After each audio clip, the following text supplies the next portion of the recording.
Арай мэнд. За, өнөөдөр ихэр төлөвийнхөө цуврал бичлэгүүдийн 4 дахь дугаар нь. Тэгэхээр өнөөдөр хэдүүлээ юуны талаар ярилцах вэ гэхээр хамгийн түрүүнд ихэр төлөвтэйгээ та яагаад одоо болтол нэгдээгүй? Нэгдээгүй байгаагийн шалтгаанууд ерөнхийдөө бол юу байж болох вэ? Тэгвэл ихэр төлөвтэйгээ хамтдаа аз жаргалтай амьдрал зохиоход туслах зүйлүүд нь юу вэ? Нэгсэндээ таны ихэр төлөвийн нэгдлийг хялбар болгодог зүйлүүд юу вэ гэсэн сэдвүүдийн дагуу ярилцахаар болсон. За тэгээд би бас өнөөдөр нөгөө ярилцах сэдвүүдээ жижигэн болгоод ерөнхийдөө бичээд ирсэн байгаа. Бичсэн. Тэгэхгүй бол хүмүүсээс асуултууд ирсэн. Тэр асуултуудыг хариулна. За тэгээд бичлэгээ жоохон богинохон болгохын үндсэн дээр ерөнхийдөө нэлээд товчлоод гол агуулгад бичсэн байгаа. За тэгэхээр хамгийн ихний асуулт руугаа бүгдээрээ орцгоё. Өмнөх бичлэг дээр гарсан шиг нөгөө ихэр дүүлийнхаа лав листийг бичсэн шүү дээ хэдүүлээ. Тэрнээр нөгөө ихэнхдээ ихэр төлөвүүдийн ижлэхэн байдаг дээр гадна төрх юу нь ижлэхэн байдгүй ялгаатай байж болох уу гэж асуусан байгаа. За тэгэхээр гадна төрхтөөр ярих зүйл бол нэлээд чухал зүйлүүд байгаа. Тэр асуулт тавьсан охинд маш их баярлалаа. Тэгэхээр хамгийн түрүүнд гадна төрх заавал ижлэхэн байх албагүй. Заавал адилхан байх албагүй гэсэн үг. Ингээд нөгөө заяаны ханууд адилхан байдаг билүү нэг тийм дууч байдаг ч илүү. Заавал царай цус бол тийм адилхан байх шаардлага байхгүй. Гол нь тэрнээр өмнөх бичлэг дээр хэлсэн шүү дээ тий. Таныг одоо ихэр төлөвийг хин нэг хараад гаднаас нь хараад дожиггүй ч юм уу эсвэл ингээд таалагдахгүй байж болно. Гэтэл таны нүдээр тэр хүн яг супер баатар шиг харагддаг. Тэгэхээр бид нар юуг нь олж хардаг вэ гэхээр гадна төрөх биш тэр хүний дотоод гоо сайхныг нь олж хардаг гэсэн. Дотоод сайхан зан чанарыг нь бид нар нөгөө хүнийхээ даалд нуугдсан тэр сайхан эрдний шинжүүдийг нь олж чандман эрдэн шиг тийм сайхан шинжүүдийг нь бид нар нэвт олж харж чаддаг учраас тэр хүнд өөрөө ирэхгүй сэтгэл татагддаг. Сэтгэл алдардаг байх нэ. Гадаад төрөх чухал биш. Тэгвэл хамгийн гол нь яагаад ихэр төлөвтэйгээ нэг өнөөдрийн асуулт бичлэгтэй нь бол уялдаж байгаа байхгүй юу? Тэгэхээр яагаад ихэр төлөвтэйгээ нэгдэж чаддгүй бэ гэхээр хамгийн түрүүнд бид нар энэ дэлхий дээр мэдлэлсэн одоо байгаа чинь махан биений физик бие дээр маш их анхаарал хандуулдаг тийм. Ийм үедээ бид нар өөрийгөө яг бид нар өөрөөсөө яг байгаагаар нь хүлээн зөвшөөрч чаддаггүй байх нэ. Өөрийгөө голдог гэсэн үг. Ямар нэг мэдлэрийнхээ өөрийнхөө аль нэг биеийнхээ аль нэг хэсэгт нь сэтгэл хангалуун бус байдаг. Физик биеийнхээ хувьд. Ингээд өөрийгөө голоод ахаар чинь бид нар өөрөөсөө голохоор гадны бусад хүмүүс биднийг өөрөөсөө юм голох нь тодорхой шүү дээ тий. Тэгэхээр тэрийг их ихтэй ихэр төлмөд толцдог. Чи өөрийгөө байгаагаар нь хайрлаж чадахгүй байгаа учраас би чамайг байгаагаар нь хүлээж авч чадахгүй. Энд чинь чиний үнэн төрх биш учраас хамгийн түрүүнд чи өөрийнхөө яг ингээ бурхнаас заяатсан энэ сайхан царай төрх бие хагаа хайрлаа сурчих гэдгийг зааж өгдөг.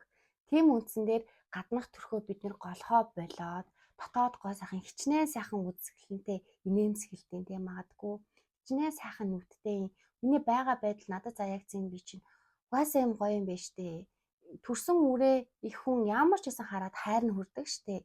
Яг тэр шиг бид нар өөрсдөө байгаагаар нь хайрлж сурах хамгийн том сургууль бол бас энэ байдаг.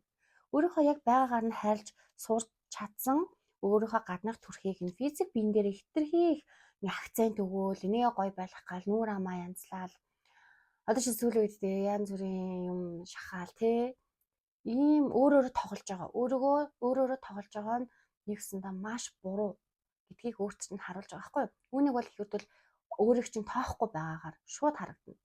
Тэгэхээр хамгийн түрүүнд өөрийгөө хайрладаг цагаас эхлээд чи тэр сайхан гоё зүйлүүдийг энэ хорвоо дээр байхгүй тэр сайхан зүйлүүдийг мэдрүүлэх хүнтэйгээ уулзах чадах нь тэгэхээр өөрийгөө голохоо болох хэрэгтэй. Гэтэ өөрийгөө голохоо болно гэдэг нь тэгээд өөрт хэрэггүй эрүүл мэндэд хортой тэр муу зуршлуудыг хэрэглээд тасал хөдөлгөөн хийхгүй эрүүл бус хооллоод явахын нэр биш шүү. За энийг гэхдээ би дараагийн нэг бичлэгээр бүр дэлгэрэнгүй аюу гоё жишээ авч тайлбарлах ингээ ботчихсан байгаа.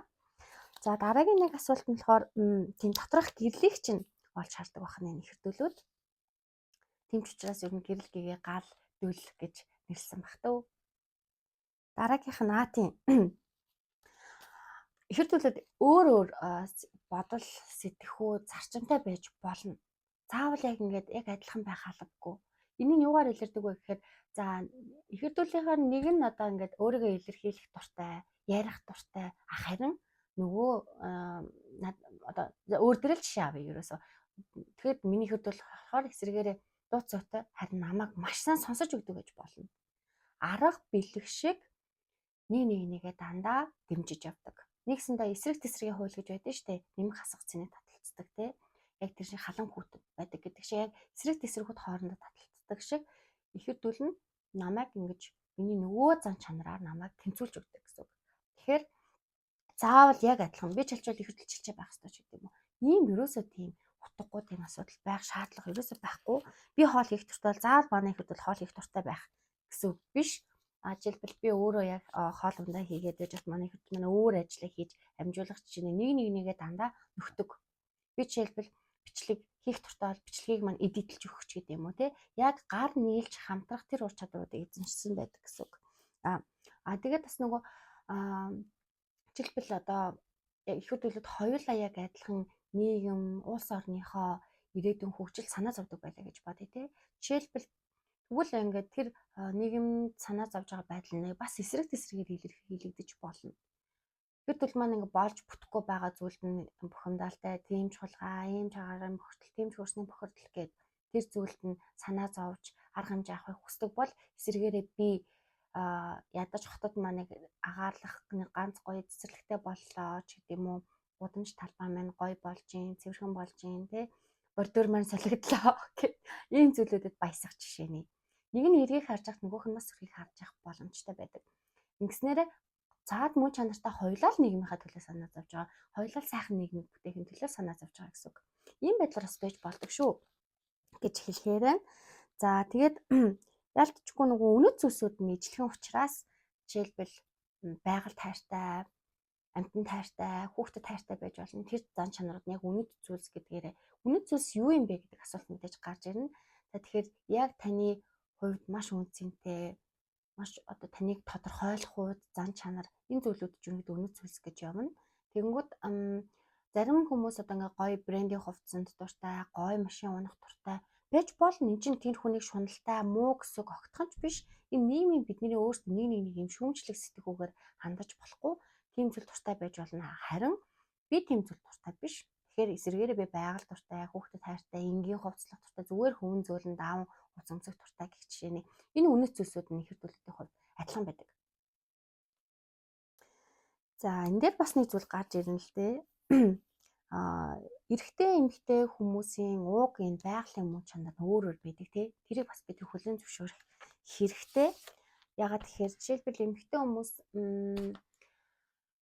цаанаасаа хайр, халамж, инхрийлэл гэдэг зүйлийг эрэгтэй хүндээ мэдрүүлдэг бол эрэгтэй хүмүүсийн эсрэгээр аюулгүй байдал тэр хүнийгаа ингэ тухтай байх орчинг нь бүрдүүлж өгдөг жишээний. Гэт өөр өөрийнх нь гэсэн юм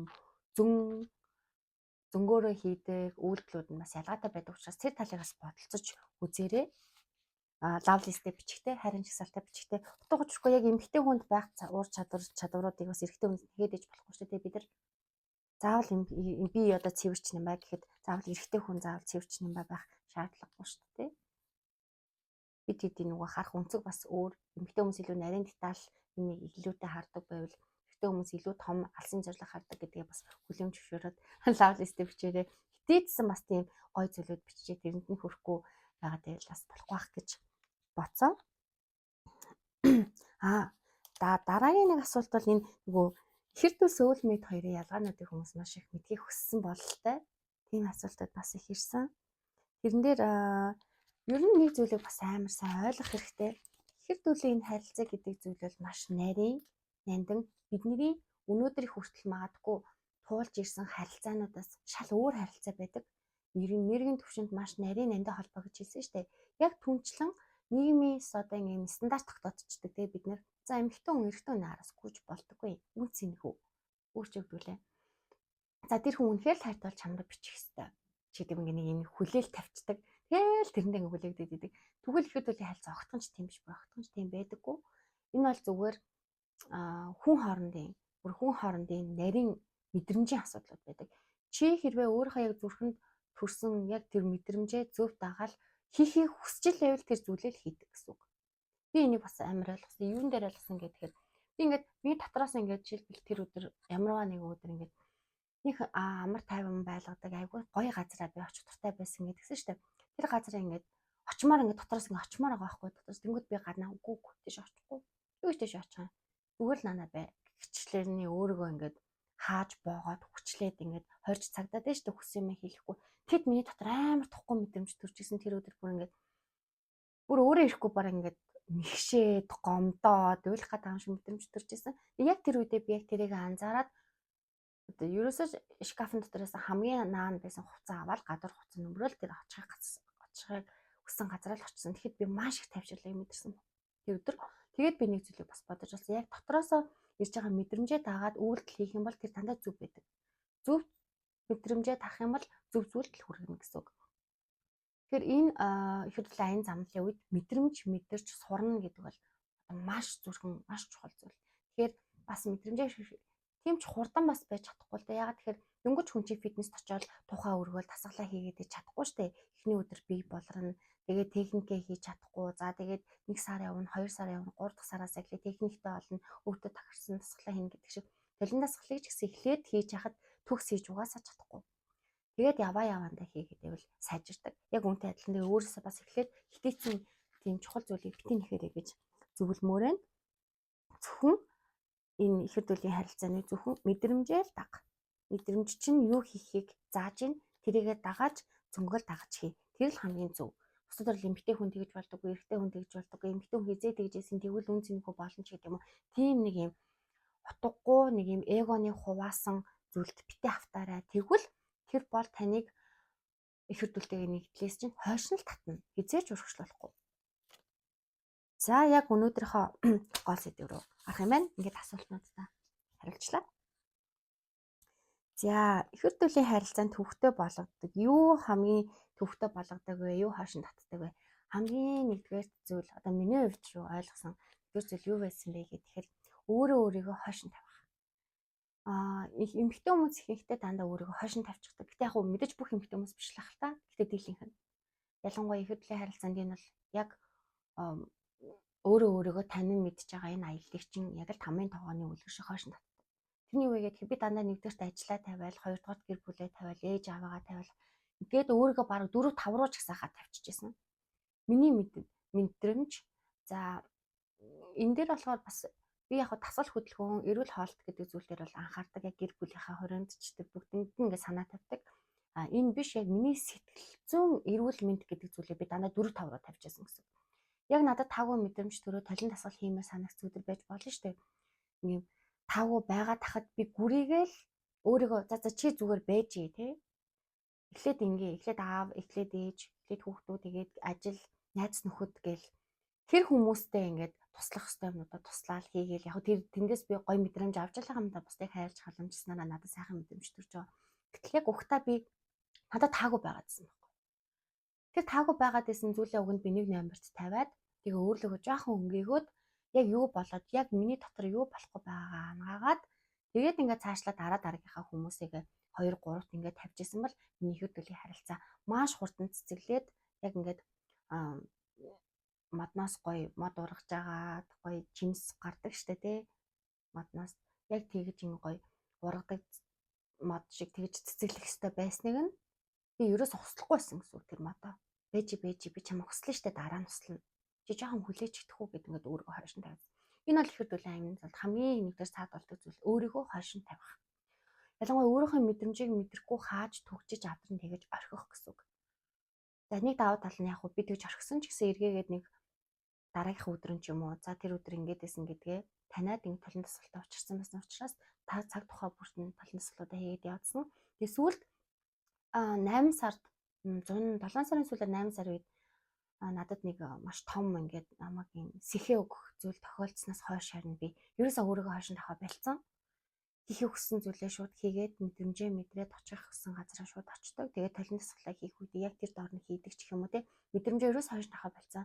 Тэр зүйлээс хойш ерөнхийдөө бол амьдрал айгүй богинохан юм байна.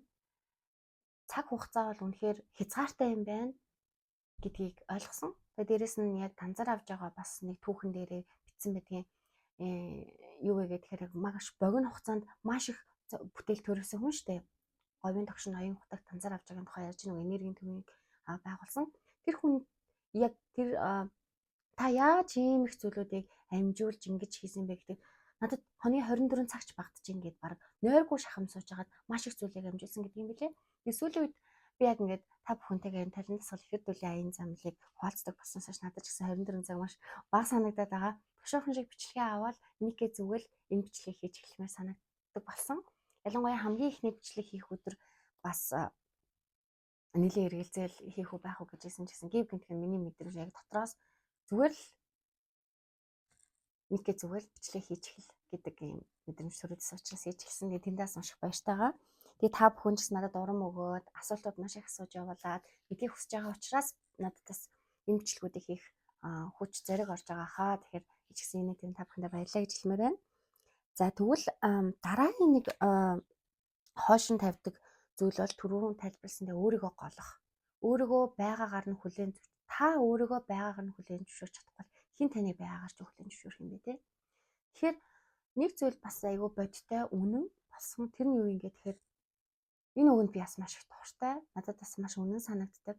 Таны их эрдэл амьсгал бүрийнхаа тоогоор таны төлөө амьдарч идэг. Энэ хор бодол гэдэг ихэр төл шиг таны төлөө бүхнээ зориулж таныг яг байгаагаар ч хүлээн зөвшөөрч чадах хүн байхгүй. Өөр хинч байхгүй. гэж тэр ч надад үнэн санагдсан. За дараагийн ихэр төлийн харилцаанд юу төвхтэй болгодог вэ гэхээр өөрөө өөрөөсөө урвах. Өөрөө өөрөөсөө урвах гэдэг нь юу гэсэн үг вэ гэхээр өөрийнхөө шийдвэртэй хүрэхгүй гэсэн үг. Яг л төрүүлж явах шиг ерөнхийдөө өөрийгөө хойшин тавихтай адилхан.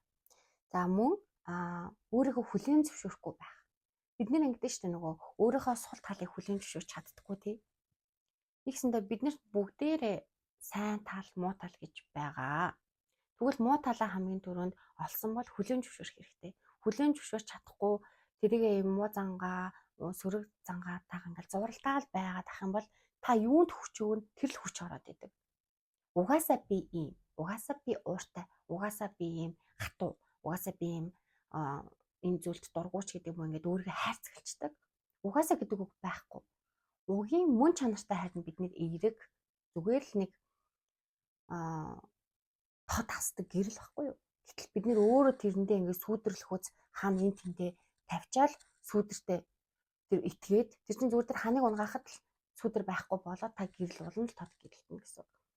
Тэгэхээр тэгэж өөрөө өөрийгөө битгий хайрцаглаарай. Тэгэхээр өөрийнхөө сөрөг тал зан чанар бол тэрийг хамгийн түрүүнд хүлээн зөвшөөрөх нь зөв. Хүлээн зөвшөөрсөн үеэс эхлээл таны тэр муу зан чанар чинь танаас алга болно. Та идэж яваа л өгнө. Ягаад тэр тэр угаасаа худал хуурмаг учраас энэ хор бодол гэж энэ чигтээ худал хуурмаг дүүрэн тэр тийм зүйлүүдийг яг байранд нь тавиал явуулчих хэрэгтэй. Харин үнэн зөв гэсэн зүйлүүдтэй л итгэн. Үнэн зөв гэдэг зүйлүүдийг хаанаас ирд ингээд тэгэхээр таны зүрхнээс мэдрэмжээс л орчирдаг.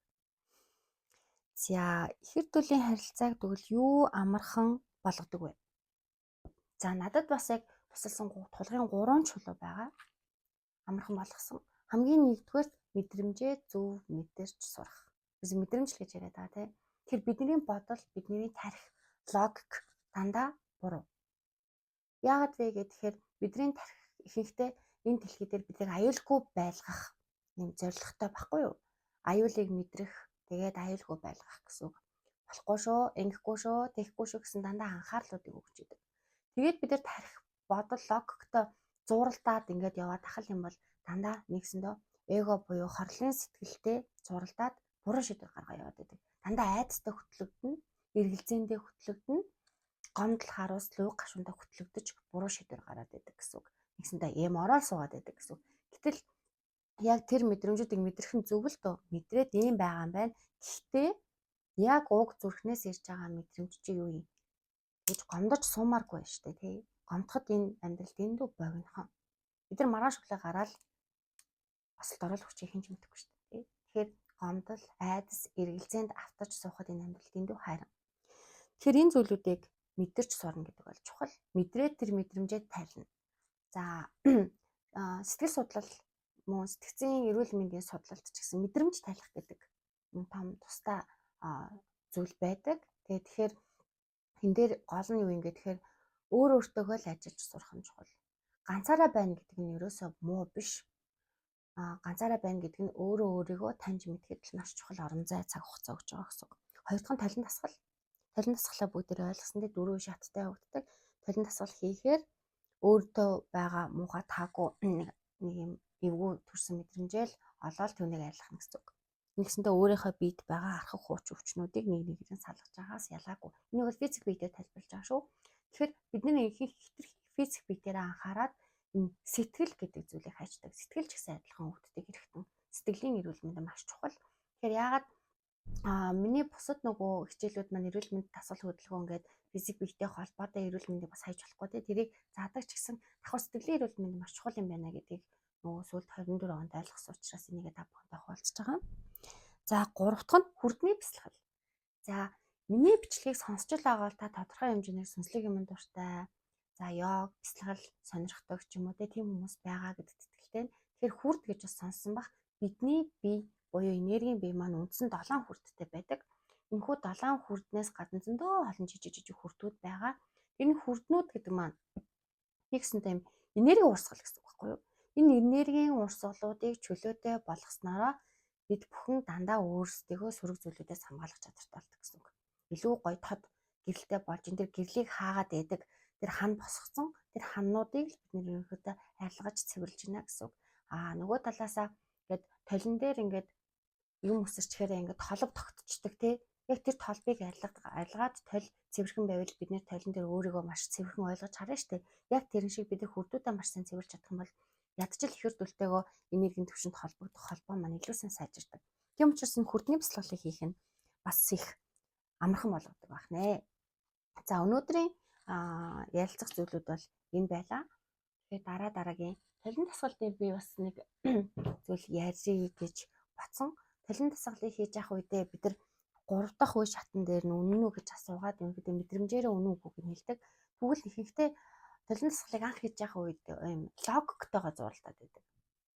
Логикоор бодохоор буруу байдаг. Ихэнхдээ логикоор бодохоор бид нар бодлын алдаанаасаа болоод ингээд юм занглаанд орчдөг.